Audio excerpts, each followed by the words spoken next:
Welcome to Islamic Life Coach School Podcast. Apply tools that you learn in this podcast and your life will be unrecognizably successful. Now your host, Dr. Kamal Akhtar.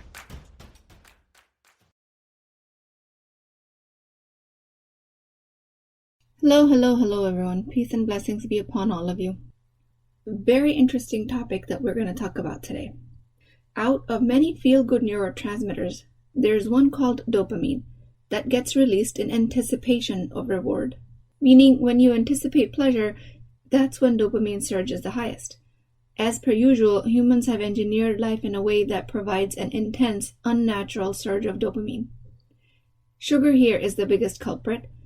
Social media outlets, shopping, video games, where every time you log in you collect a reward, all of that is cashing into your dopamine reward system. Same with gambling, slot machines, you name it. What we don't think about usually is that dopamine reward can also come from anticipating, let's say, decorating your home or looking forward to hugging a loved one. That bite of solid food after a long day of fast. Not all dopamine rewards are created equal. Kale doesn't have the same pleasure response as, let's say, a crunchy bag of chips. 20 plus years of marriage does not have the same dopamine response as the novelty of a new relationship. But ironically, all of these are still related to a dopamine response. Anything that you've ever experienced as satisfactory or pleasurable has dopamine related to it. Heroin, on one hand, is the product that causes the highest dopamine reward of any other item known to man. In animal experiments, heroin has been shown to increase brain's dopamine reward system by 200%. Although anticipating a drink of water also gives you dopamine release, it's just not as intense as heroin. So, if you're binging on snacks, sugar, TV, dopamine says, "This feels really good." So the lower brain then comes up with extremely creative stories to justify why this must be good for our long-term survival. To make matters worse, dopamine doesn't know what's good for us in the long run. That's our higher brain's job. Dopamine is responsible for getting us out of the cave in anticipation of food and procreation so that we can survive. It doesn't know that engaging in either of these behaviors to access can actually kill us. This makes for a life where we consume instead of live. Now enter dopamine detox. What is that? That is a concept that's been equated to resetting your mind, kind of like a hard reset on your computer. So like I described, dopamine is associated with false pleasure and true pleasure. False pleasure is related to consuming artificially engineered pleasures, and this will have unintended harmful consequences after the behavior. This type of pleasure is followed by pain, and that pain is bigger than the one that leads you to the behavior in the first place. Same dopamine is also associated with true pleasure, and this type of pleasure will enhance your life. The original pain will diminish, and overall your quality of life will improve. You know the difference between the two. I just know that you know. That's one of the life's lessons that we learn just by being alive. So while you might know the difference, you just don't know how to switch from one to the other. Let's explore that more. Dopamine burst happens when your phone dings while working. Curiosity builds up as to who the message could be from, or what the notification chime is responsible for. So, dopamine creating that anticipation of pleasure directs you to take the action of picking up your phone for the 100th time in an hour. While your work stays unfinished, and you come to the conclusion that I can't concentrate, I have ADHD, this work is boring and hard. But consider this. There's also a dopamine response related to finishing the task at hand, the one you actually sat down to do. That pleasure is derived from anticipating how it will feel when we've accomplished this work. This dopamine reward is just not as high as answering the ding from the phone, which is an engineered stimulus. One is a false desire, one is true. One decreases your life, the other one enhances it. In his autobiography, Will Smith accounts for his journey in the life, and at one point he describes when he understood the difference between desire and purpose. He says, "Purpose and desire can seem similar, but they are very different. sometimes even opposing forces. Desire is personal, narrow, and pointed, and tend towards self-preservation, self-gratification, and short-term gains and pleasures. Purpose is wider, broader, a long-term vision encompassing the benefit of others. Something outside of yourself you're willing to fight for. There have been many times in my life where I was acting from the place of desire, but I'd fully convinced myself that it was purpose. So in this description, he's basically describing what I told you guys are the stories told to us by the lower brain. It makes desire seem like our highest purpose in life. That lower self gets very creative in justifying why the false desire is needed. Then eventually it becomes a cycle about chasing desire, which is a hole that never seems to fill. It continues to get deeper and deeper instead. The more dopamine is released, the more you need it. You develop a desensitization to the chemical. Same stimulus will not be enough to release the same amount of dopamine. You'll need to engage in the behavior longer or intensify the stimulus to get the same burst of dopamine. That's why when you're chasing a reward, you need more and more of it each time. Here, dopamine detox seems to be the solution. It is defined as a time period where a person avoids dopamine triggers for a set period of time, anywhere from hours to days. The massive reward of engineered stimulus and ease of availability of these instant gratifications makes for instant consumption, which is explained in detail in the book called Dopamine Nation. This staged life is a complete setup for humans to fail. So thus we introduce something called dopamine detox, which is about resetting your brain, gaining some clarity, discovering your blind spots of where you are unknowingly engaging in false pleasure and your brain is calling it true pleasure. During this detox period, people will avoid media, food, games, sexual activity, anything that stimulates any sort of pleasure.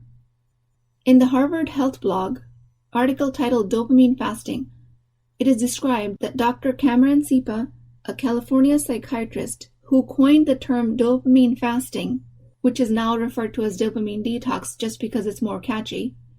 The article describes that when he created this, his intentions were to help people understand how addictions become reinforced. It had little to do with fasting or dopamine. His idea was that by allowing yourself to be lonely and bored, or to find pleasure in doing the simpler and more natural activities, we will gain control of our lives and be able to address compulsive behaviors that might be interfering with our happiness. So just to be clear, you cannot fast from dopamine. You can only relocate it from false, harmful pleasures to pure, long-lasting rewards. Kind of like 1 hour of scrolling on the phone versus 1 hour of playing Monopoly with the family. Afternoon of binge-watching Netflix with an afternoon with basketball with the friends, or walk on the beach with the besties, or being mindfully present with Quran or dhikr. One of them gives you a net negative result in life, the other one net positive result. The point of dopamine fasting is not to eliminate the molecule, which is biologically impossible. It is to just relocate the stimulus of dopamine from compulsive behaviors to simple pleasures of life. A life that you actually want to live, not a life that is being driven by compulsions. Let's look at some historical development around this concept. In the early 20th century, scientists took rats and put them in a cage with 2 sources of water, one plain and one laced with heroin or cocaine. Rats almost always showed preference for the drug water and almost always led to their death, proving addiction. But in the 1970s, Bruce Alexander of University of Vancouver questioned this setup and did what is now called rat park experiments. He designed experiments where he put rats in a cage with sources of drug-laced water and regular water, but this time he added tons of fun activities in the cage. He made it a fun playground and gave them lots of fun activities like tunnels and friends to play with. He made the cage a rat heaven, thus the name rat park experiment. From this, he found out that barely any rats used the drug water, and in this setting, none of them used it compulsively, and none of them overdosed. Why is this, you might ask? To help explain this, Johan Hari, a journalist and author of book Lost Connection, says, "It turns out that rats were looking for connections. When they were alone in the cage, they connected with drug water. When they were in the park, they connected with other rats and didn't bother with the drugs. The anticipation of connection was their dopamine feel-good source, rather than the drug being the feel-good source." He also says when we lose connection with others, that is when we develop a void. We fall into depression and anxiety and start to seek connection with materials, especially things that will help us lose touch of reality. Now, this journalist, Mr. Harry, was actually physically abused as a child, and he had some run-ins with humanly mistakes himself, like plagiarism, which he admitted to later on. But he went on to dedicate his career to this topic, which is why I'm including him in this podcast, because if we have a tendency to judge him for his mistakes, we will also have a tendency to disregard his work. But when he speaks of lost connections, he speaks from a deep personal level. So based on these insights, let's examine humans. When we get addicted to substances, video games, shopping, YouTube, food, vacationing, workout, that's because we are using these items to be our feel-good source, rather than making a real connection with humans. But what I say to this is, what if that connection was not with others? No one external, no one outside. What if that connection was with ourselves? What if a dopamine surge happened in anticipation of connection with ourselves?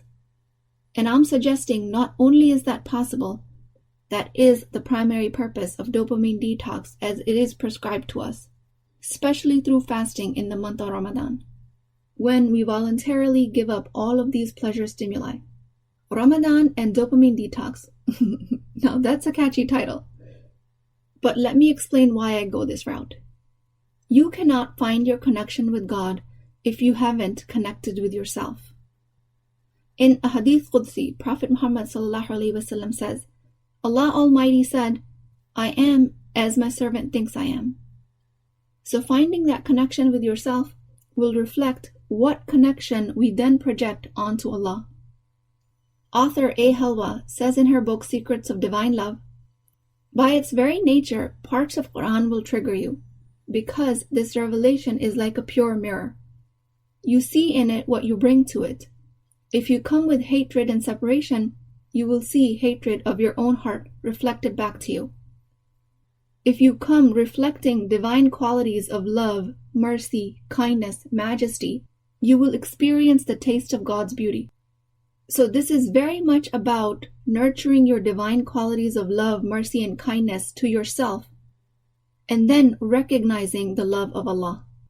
So essentially, we reflect onto Allah what we have growing inside of us. And without dopamine detox, first, we never get to recognize that connection with ourselves, because we're compulsively engaging in things that inhibit introspection. And second, if we do recognize that connection, we don't like what we see. Most of the time, our self-language is around guilt and shame. I have come across countless examples of this. I've coached client after client where they want to find that connection with Allah. They want to find khushu and serenity in their prayers, but they're unable to. And this is despite of their best and purest intentions. And what I've come to find out over and over again is that it's because their connection to themselves is missing. So I had a client who diligently coached with me, and every session she brought complexities of life, how she felt so guilty for not being able to concentrate in salah, and how upset she was every time she was angry for something. And being a nurse, if she was short with her patients, she always found that she was beating herself up afterwards for her behavior. Now, she had a healthy recognition of everyone having their own responsibility in their relationship with her, but she could not get herself to stop feeling guilty over her anger or upset. Now, this is the type of self-relationship I'm talking about. The ability to forgive yourself and hold yourself in grace. This is the Muslim woman's biggest struggle. That connection with the self. The connection with the self that we have nowadays is rotten to the core, festering with guilt, shame, and the like. That's not the type of connection I'm talking about. That will never bring you closer to Allah. that will never bring any pleasure response. What I'm talking about is solid grounding within yourself and your faith through the qualities of love, mercy, and kindness. So with this client, it took us a lot of work for her to get to that solid grounding. During the sessions, I asked her, what if your sister or best friend made this mistake of getting angry? And then what if she came to you and said, I can't forgive myself for being angry and short with others? What would you tell them? She immediately said she would tell them to go easy on themselves. There's nothing to forgive. Humans make mistakes. Sometimes emotions take the best of them. She said she would tell her best friend not to be so hard on herself. She even told me that she would say the same thing to a complete stranger off the street and offer them comforting words and tell them it's okay to be human and to forgive yourself as many times as you need to.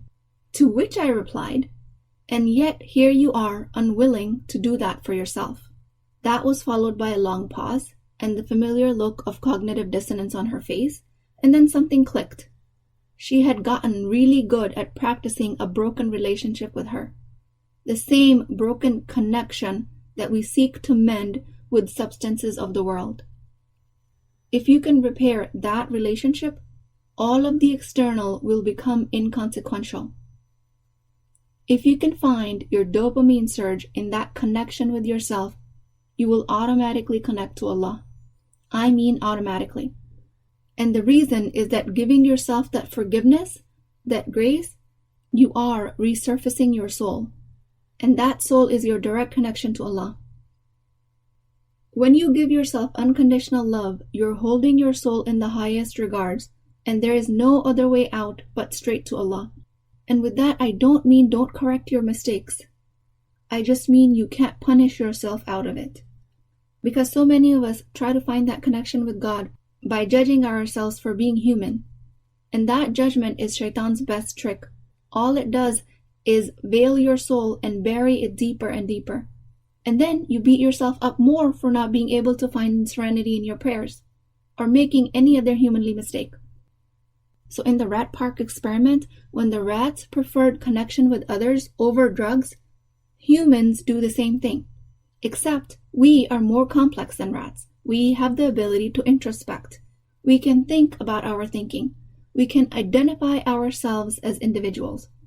We have metacognition. When Allah subhanahu wa ta'ala gave us the prefrontal cortex and made us the best of creation, He instilled in us the ability to create a connection with ourselves. That is what we're seeking. That is what sets us apart from animals.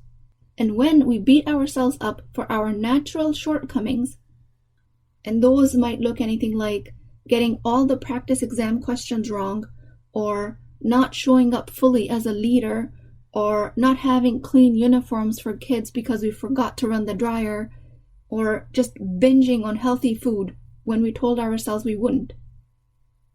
When you punish yourself for your natural shortcomings, they compound. When you are harsh to yourself in any situation, we are literally chopping that connection with the self with an axe. And when that connection with your soul is severed, we then turn to others looking for that connection. We turn to substances of the world. The relationship we are seeking is with ourselves. Connection with Allah will come automatically, and after that, connection with others becomes secondary. It is super important, but still secondary. Dopamine of connection versus dopamine of material. Yes, society at large is addicting, but connection is more addicting. Most addictive connection is the one with yourself, because that is the way you get connected to the Creator. So this Ramadan, go through the dopamine detox and relocate the source of your connection within yourself, because that is where your soul lives, and that is directly from Allah. The soul is always pure, always there, always seeking a connection with your qalb, your thought and your emotion pair. As we all know, fasting in Ramadan takes away the most natural dopamine stimulation of food, water, or sexual relations. This detox gives you the control of your life back, gives you the opportunity to see what objects are controlling your life, It just points out to you what false pleasures you might be pursuing that need to be weeded out from your life. I am a firm believer that obligatory prayers are just done for the pleasure of Allah and just because we are asked to do them. But sometimes learning the science behind it can help some people make the right decisions. And all of this is just so fascinating to me, so why not improve your life in this world as well? We know as Muslims that our acts of ibadah are not needed by Allah. They are only for our benefit. Most of the time, we don't see the benefit. So here I've described just one of the many benefits, in the form of dopamine detox. But we strive to always elevate our intentions for doing our ibadah for the sake of Allah. So nobody's asking you to stop all pleasurable behaviors. That might amount to being impossible given that even salah could be an act that brings you pleasure. Instead, perform targeted detox, where you identify what behaviors you actually want to purge out of your life. So Dr. Sipa of dopamine fasting doesn't recommend you abstain from human connection, and that's not what I'm suggesting either. Our hardwiring for social connection is one of the greatest blessings of Allah, and compare that to the communal event that is Ramadan celebrations. How Ramadan brings Muslims together locally and globally.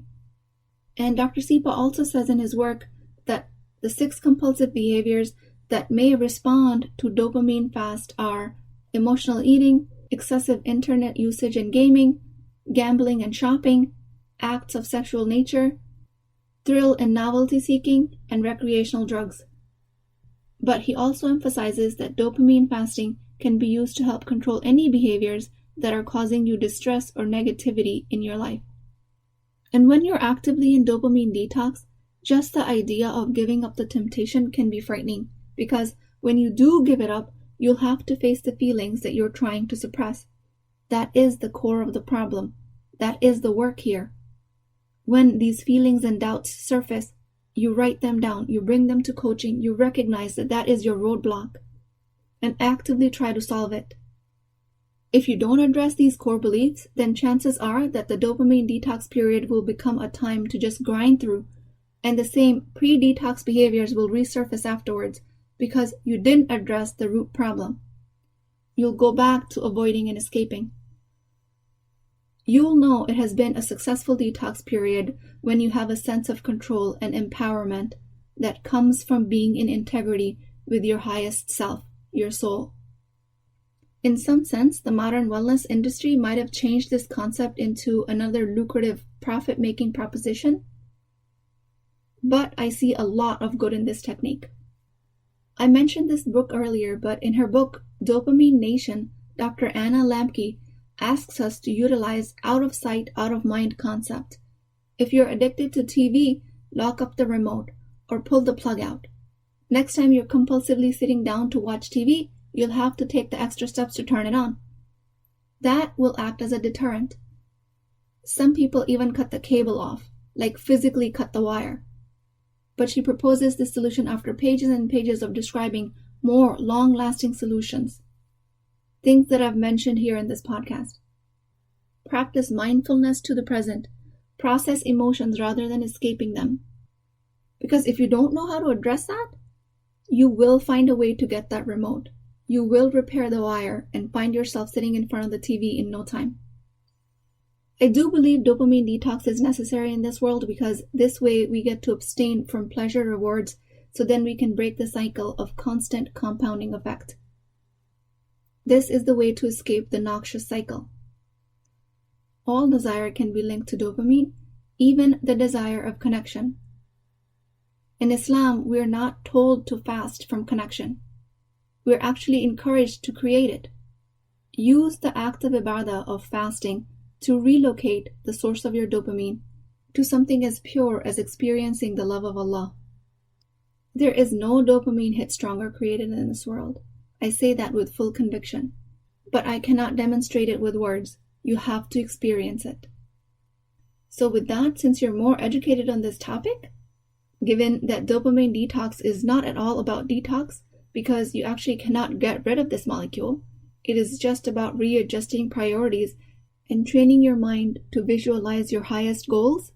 I hope you can use this knowledge to elevate your life, inshallah. With that, I pray that Allah subhanahu wa ta'ala grants us connection in our prayers. I pray that He forgive our humanly mistakes, give us the courage to learn from these mistakes, and recognize our highest, truest self, our soul. I pray that the Muslim Ummah at large finds this message and uses it for self-development. No matter how hard the circumstances seem, our main purpose on this planet is to find connection with the one true Creator. Our purpose sometimes gets diluted with the distractions of the world.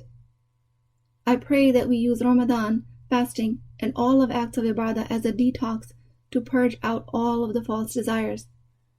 Please keep me in your du'as. I will talk to you guys next time.